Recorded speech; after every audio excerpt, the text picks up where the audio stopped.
Ah, um, there is no legal or constitutional basis for a framework to do or a framework to do that. So I think it is an opinion of a legislator. So I will leave it at that. Hindi pwede hindi pwedeng gawin yun at the moment. To restore the trust of the public daw, SP, sa gitna ng mga issues ng corruption. Well, first of all, and I have vowed already, we will make sure that the budget process, as far as the Senate is concerned, will be transparent and accountable. Everything will be done through the eyes or within the purview of the people, no, of the public. So that's one. No? And then hopefully the ICI can open to the public its deliberations. You know? That's another. And the most important of all is that the judiciary act well. In other words, may mga ma-prosecute, may mga makulong, at may ma-find guilty yung mga guilty. You know, to make sure that those who are guilty are proven so and are sentenced. Palagay ko doon pag nakita ng mga tao na gano'n na nangyayari, malinaw ang paggamit ng pera nila. Di ba? Malinaw ang investigasyon. Malinaw din ang resulta ng judiciary. What more can you ask for? Yun ang importante. So SP, hindi ho option yung pagbibitiw from President to Congressmen na sa sinasabi ni, para daw clean slate, sabi ni Senator Alan. Cannot be an option. What do you do with those who are not guilty? What do you do with those who are newly elected and have no bad records? What do you do with them? Idadamay mo doon sa mga guilty or sa mukhang guilty kung hindi man guilty. Kung meron bang marumi, ba't natin idadamay yung mga malinis doon sa marumi? So I don't know. It's very far-fetched as far as I'm concerned. It's we will be entering something like uncertainty and chaos in the political world pagka ganun.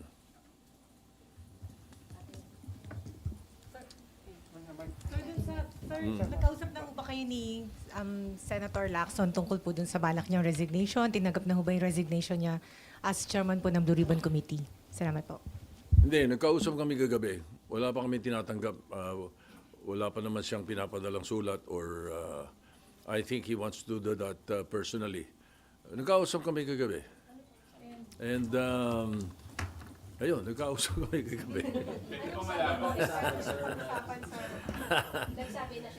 You know, Senator Lacson is frustrated. He's not stressed. Sanay sa stress yun eh.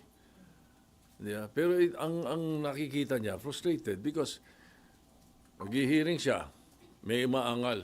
Bakit nag-hearing? Pag hindi siya nag-hearing, may umaangal. Ba't hindi nag-hearing? Ano ba talaga? Diba? So, and then I think the way he ran the Blue Ribbon Committee hearings were very good. So, siguro, the man is frustrated. I will support whatever decision he makes, and I will accept whatever decision he makes, and he has my 100% support, whatever it is. SP, yung pong decision niya po ba ay final na o pwede pa po siyang mapahinuhod ng majority at ninyo na magstay put as chairman po ng Blue Ribbon Committee? I think that question is best asked of him. I cannot answer for him. Pero sir, anong sense ng majority? We can only hope for the best. Opo, pero sir, ano po ang sentiment, sir, ng majority bloc? Sabi niyo po you're in touch with them. Ano po ang sinabi nila? Gusto ho ba nilang manatili si Senator Lacson o gusto nilang mapalitan? Karamihan, hindi naman ko komentaryo iba pa, pero yung karamihan ay sinasabing nila na baka pwede pa makausap si Senator Lacson. Para po. To stay. Kasama ba yung sa napag-usapan niya? Sinabi niyo po ba sa kanya to reconsider his decision? Hindi, because I was checking on our WhatsApp group, after Senator Lacson and I talked already. It was late in the evening, last night. Sir, ay, sorry. Sir, meron po kasi mga nagko-comment na kaya raw po aalis si Senator Ping is para hindi na ma-unstabilize yung pong, ma-destabilize yung pong Senate leadership na meron daw pong namumuungko, parang siya na lang daw yung sacrifice dahil maraming hindi masaya daw dun sa pagpapatakbo niya ng Blue Ribbon. Everybody's entitled to his own opinion, so whatever they say, it's up to them. It's, if that's their opinion.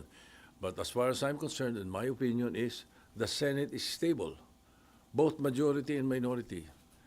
I am very sure that the Senate is stable, and we will make sure, under my leadership, we will make sure that everything will be transparent, everything will be accountable.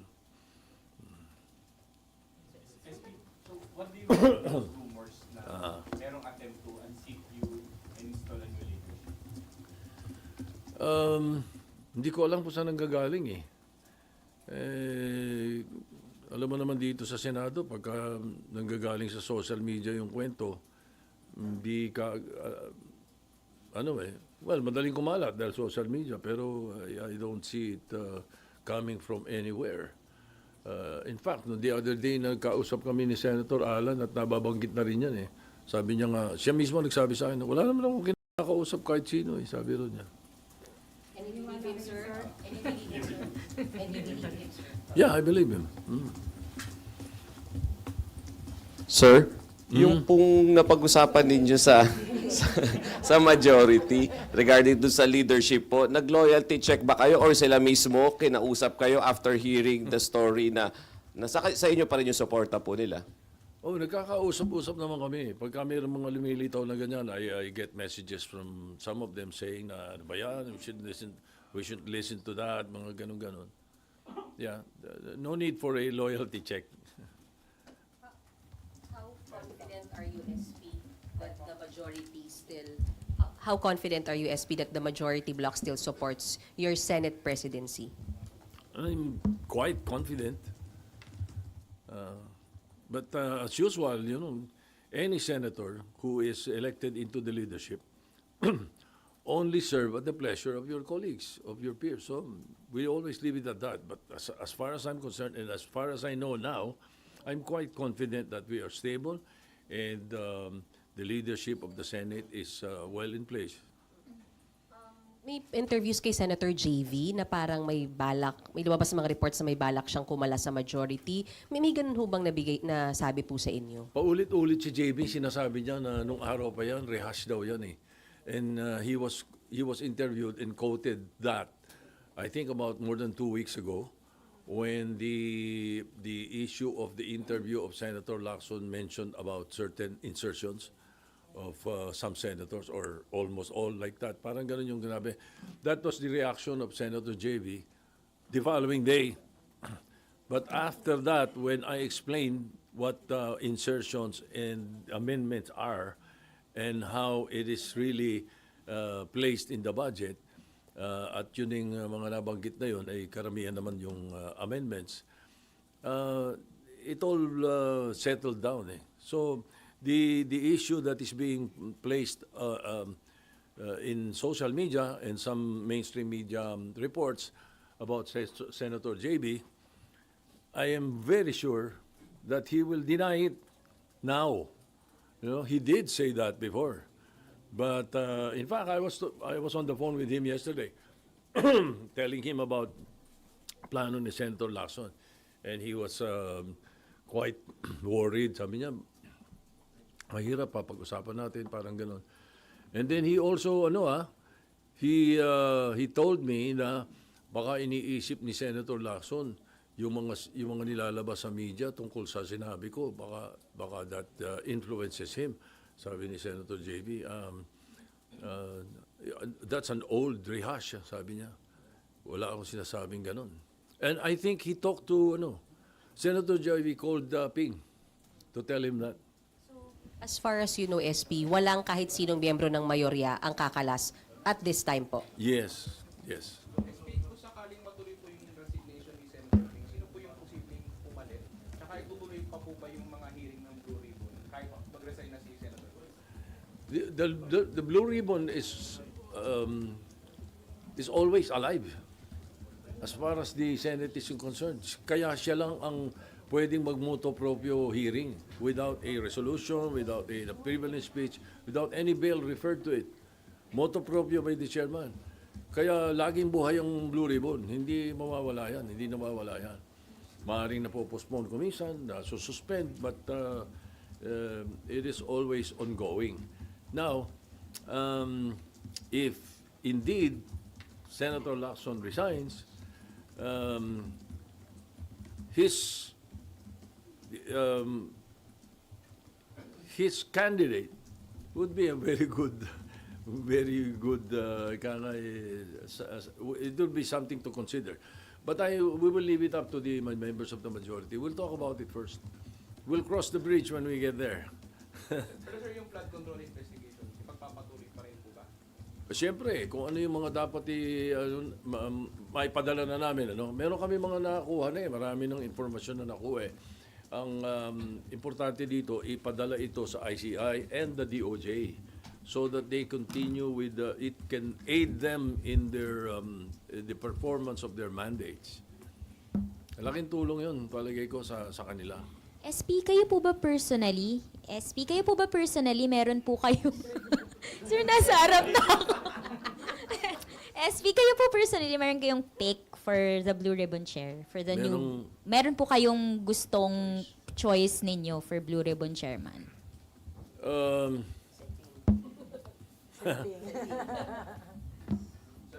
Other than Senator Lacson?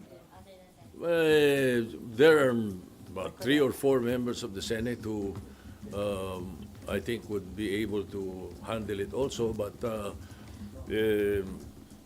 mahirap sundan din yung footsteps ni Senator Lacson. Sir, itong mga lang po, parang change of leadership again, tingin nyo outside forces po, meron nang iintriga lang sa Senado? Posible.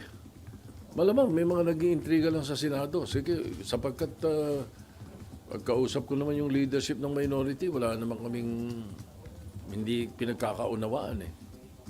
Ano sir, political? I'm sure. Yeah. Meron na kayong iniisip na kung anong grupo? I don't know. Pwedeng manggaling sa kaliwat kanan niyan, whatever. Hindi na.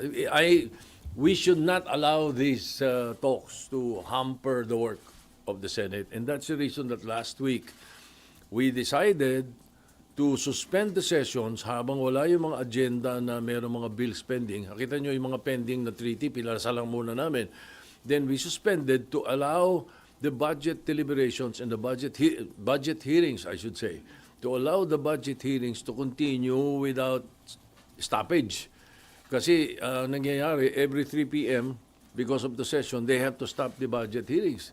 And the other hearings of the different the committees, because the only way we can get the agenda into the plenary is when the committees are done and are ready to report out the bills. One thing that I'm sure not a lot of people are aware of, or there are few who are not aware of the fact that the Senate works on committees, through committees. The Senate works through committees. We don't work in plenary. We work through committees. Kaya ang mga bills at ang agenda ay nanggagaling sa committee work. And in this case, because of the single most important piece of legislation to be passed, the budget, the GAA for 2026, we should be very clean, other than what happened in the 2025 budget, I think it needs our full attention. And that is the reason that in this suspension of the final week of the sessions and into the break is only as far as the both both houses are concerned. But as far as the Senate is concerned, it is a working break because of the budget hearings and the committee hearings. Ayan. Approve nyo na po ba yung hiling ng House na sa October 13 na kayo mag-adjourn? October 13, Yes, sir. they sent me a notice, and that is prescribed in the Constitution, na kapag merong nag-adjourn na isang house, kailangan merong 3 days notice yung isa kung siya ay mag-a-adjourn ng maaga or mag-a-adjourn ng delay. The maximum allowed is 3 days. And that is the reason that they will adjourn on the 13th, but we will adjourn on the 10th. Okay? Ngayon, okay, yun. Now, why are they adjourning on the 13th? And this is, of course, born out of my talks with Speaker Boji D and their majority leader and their minority leader and the chairman of the appropriations, Congresswoman Representative Swansea. Ang napag-usapan is they will not be given by the President the certificate of urgency. So they needed that instead of passing on second reading on the 10th and passing on third reading on the 10th. Because they can only do that if there is a certification of urgency by the President. The President does not want to certify the budget as urgent so that there will be time to go through the budget in at least 3 days para mabasa mabuti kung tama lahat yung pinapadala. I think that is the thinking himself. The President himself said that. Ayaw niya nung i-shortcut yung 3-day rule. So ganun din. Pagdating sa Senate yan, ganyan na rin yan. I'm sure he will not. Pero sir, usually po merong certification nun, sir, no? Na taon-taon, Oo, parang taon-taon. normal po siya. Taon-taon, dahil pinapass break. Opo. Ayaw nga ni Presidente ngayon na maisip daw na ipapass break. So ayaw niya nung 3-day rule, according to Speaker Boji. So I'm sure, I expect the same thing in the Senate. So, hindi nyo yung napag-usapan sa LEDAC? Hindi nyo po napag-usapan with the President yun sa LEDAC? Nabanggit din niya, pero in passing. And in the LEDA, we were able to coordinate lang or pinagsama-sama namin yung bills ng mga senador, top 3 each, pero may mga ibang hawig-hawig, kaya total was 68. And in the House, 100 something, 200 something. And then, meron ang DepEd, yung DepEd, DepEd meron. So pinagsama-sama namin yun. In the first regular session of the 20th Congress, which is now, at least there are 12 in the LEDAC that was agreed upon in the LEDAC and with the President's consent. Sir, yung hindi po pag-certify as urgent nung budget, hindi naman siya makaka-affect or makaka-delay dun sa proseso. Hindi, makakabuti. Sapagkat lagi na lang eh. Nagmamadali ang Congress nung araw pa hanggang ngayon. Pagdating nung aapurahin yung pagpapapasa on second reading, tapos hihingi ng certification sa Presidente para the 3-day rule is removed. Papasa na rin on the same day. Tanong, nabasa nyo ba? Di ba? Tanongin mo yung mga congressman saka mga senador. Nabasa nyo ba pagkatapos ng second reading? Di ba? So maganda talaga na tama yan, na hindi approve on the same day. You have 3 days to go over and review what you approved on second reading before you vote in a nominal vote on the third reading. Sir, dahil po dun, bukod sa insertion, sir, yung ganong paspasan, naging paraan din, sir, para mailusot yung insertions? Correct, correct. Pag hindi in-approve on second reading, at somewhere along the way pinasok ang amendment or in the BICAM, pinasok insertion 'yon. 'Yun ang insertion. 'Yun ang hindi natin dapat tinotolerate, Kahit anong ganda ng insertion. Sabi mo, pagpapagawa ng ospital sa kung saan lugar. Ang importante is you do it in plenary so talagang naka-record kung sino nag-propose, ano pinropose, at saan kukunin yung pambayad doon sa pinopropose niya. Maliwanag, Hindi yung nangyayari ng mga nakaraan which was highlighted by the 2025, Kaya pumutok lahat ito dahil sinabi ng presidente bigla sa SONA na nagulat siya sa 2025 budget. Biglang yung unprogrammed hindi mo alam sino naglagay, saan ang galing, sinong gumamit, di ba? So, and again, I have discussed it with our chairman of the Committee on Finance. We will, as much as possible, and if possible, 100% no unprogrammed funds. Sir, anong decision po dyan, sir? Oh, yeah. Oh, kami ni This- Senator Gatchalian. So, final decision na Yeah, yan, sir? we will make sure that when we discuss the budget finally on second reading, before third reading, there should be no unprogrammed funds. I-program natin kung anong kailangan ng executive, ano talaga dapat, i-program natin. Paano yung mga Para foreign maliwanag, assisted? kitang-kita, hindi yung pagdating ng nakapasa na yung budget, biglang, ganyan, pwede rito, ganito, pwedeng ilipat dito, hindi pwede yung... Sir, paano po yung mga foreign assisted daw? Hindi natin gagalawin yun. Yung foreign assisted lang ang i-allow natin doon sa tinatawag na ang program funds. Yung lang foreign assisted. Wala nung singit. SP, SP sa NEP po ba may UA agad? And would you know kung magkano yun ngayon for 2020?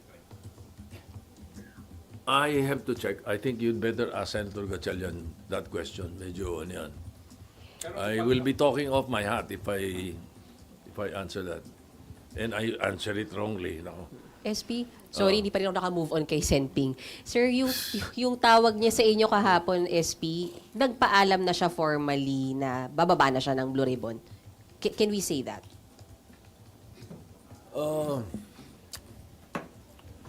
Wait, let me recall. Sino ba tumawag? Ako ba tumawag o siya tumawag? Teka. No, I sent him a text. I said, can you take a call? He called. No. And then, I said na, ano ba partner yung sinabi mo sa media? Sabi nga niya. Sabi niya, hindi, magsasabi talaga ako sa'yo. Sabi niya, natanong lang ako. Parang like that, And then, it's very frustrating. Alam mo naman, sabi niya. Ganun yung conversation namin. And the rest of the conversation is private conversation. You should not ask.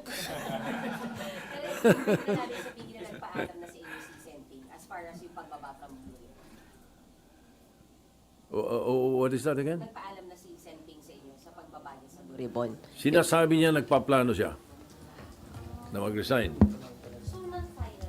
Well, until I receive the letter or he stands up on the floor and says he's resigning, he plans to resign. That's the accurate phrase. He's planning to resign. Pero SP sa plenary lang po siya pwede mag-resign? Ha? Sa plenary po siya. Pwede siyang sumulat. Pwede rin sa plenary. Pero what will happen is that we will, if he does that on the floor or he sends a letter, the only time he is deemed resigned is when we elect a new chairman. Di ba? Technically. Unless he says, no, I'm resigning now. And I'm sending the letter na, unless he does that, then bakante bigla yung yung Blue Ribbon. Yung caucus po sa Wednesday, SP, doon mapapag-usapan if ever itong pagbaba niya at kung sino yung papalit. Pwede Sino ba? may sabi sa'yo may koko sa Wednesday? Sir, sinabi niyo sa group natin. Sinabi ko ba? Wednesday or Thursday? Oh, yun, merong or Thursday. No, I'm not sure. Maybe Wednesday. Tinatanong ko muna kung ano yung preferred nung aming mga kasama. You know, I lead by consensus. Alam mo naman tayo, hindi. SP, sorry, kailangan ko itanong. So sa Friday, wala po tayong ine-expect na palitan leadership sa pag-resume po at sa bago magsara yung mag-adjourn po? Wala kaming ini-expect na ganun. SP po lang po. Sakali po na mag-resign nga po or mag-withdraw sa pwesto si Senator Ping, ano po bang mangyayari doon kila Curly Discaya, kila Bryce Hernandez na nasa under custody? Yung mga naka-contempt, they're still under contempt. Their contempt stems from the Blue Ribbon Committee, not from Senator Lacson. So they remain in contempt. At saka ano yun, mas mabuti para sa DOJ yun at saka sa ICI sapagkat pag kailangan sila, hinihiram lang sa Senate, nagpapaalam na sa akin. And I informed the Blue Ribbon na pinapadala sila ron para iniimbestigahan tapos babalik dito. Kung wala na yung contempt nila, baka mahirapan tayong hagilapin sila pag kailangan sila ng DOJ. Sir, sabi po ni Senator Lacson, dun sa supposedly hearing po, sir, maaga pa. Sir, sabi ni sabi ni Senator Lacson, sir, dun sa sana ay hearing on Wednesday, na-cancel lang po. Meron siyang tentative na listahan po ng imbitahin and kasama doon sina Congressman Zaldico and Congressman Romualdez. Sir, kung itutuloy ang investigation, are you inclined to sign the invitation po? We will leave it to the mahirap manghula ng pwedeng mangyari. So we leave it to the new chairman if there's going to be invitations. But as far as I know, I was not aware of that really. Ang alam ko, kaya biglang sana tumatawag ng hearing, request ni Senator JB. Meron silang mga district engineers or mga DPWH employees na gusto niyang ipaimbita. Yun ang pagkakaalam ko. Pero sir, announce Kasi na... saldi ko, paano mo imbitahin yun? Nasa ano? Yun nga, sir. Pag hindi po na-serve yung invitation, sir, that would be followed by with the subpoena and Usually, arrest. kung medyo naman tayo, usually invitation.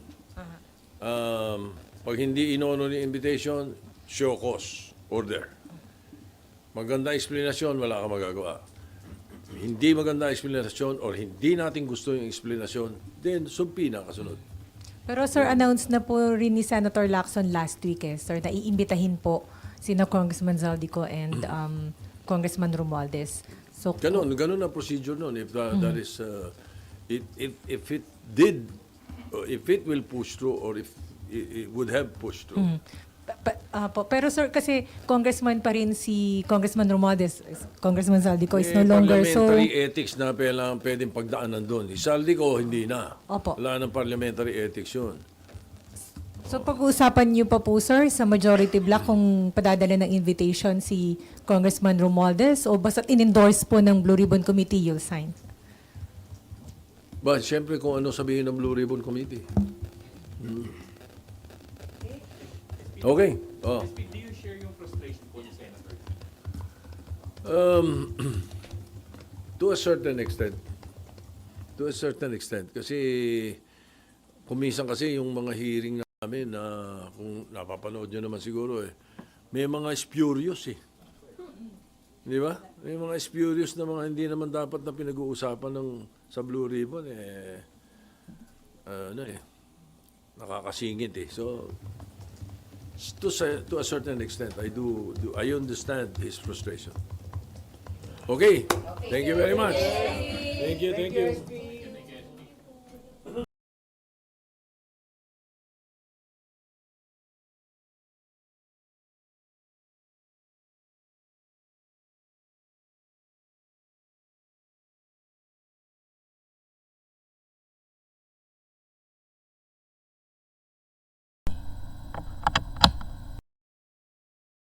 Hello. Ayan, meron na. So, ayan po yung nangyari sa hearing. Sa hearing, sorry.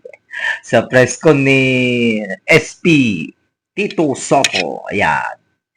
Na si, ano daw, is, Senator Lacson is frustrated. Ayan. Tapos, malinaw sa kanya, walang mangyayaring coup na wala daw mangyayari. So, hindi natin alam kasi mga pangyayaring ganyan, hindi natin masabi. Gaya nga nung nakaupo pa si Cheese dati, Cheese Escudero, di ba? Biglang biglang nagkaroon ng palitan. Di ba? Palitan nga natin tong biglang nagkaroon ng palitan. Yan. Tapos tayo nga dun nasurpresa eh. Kaya hindi natin alam din dito, baka mamaya masurpresa din ito. Hindi natin alam. Maaring diyan sa matunog na matunog yan kung sakaling meron diyan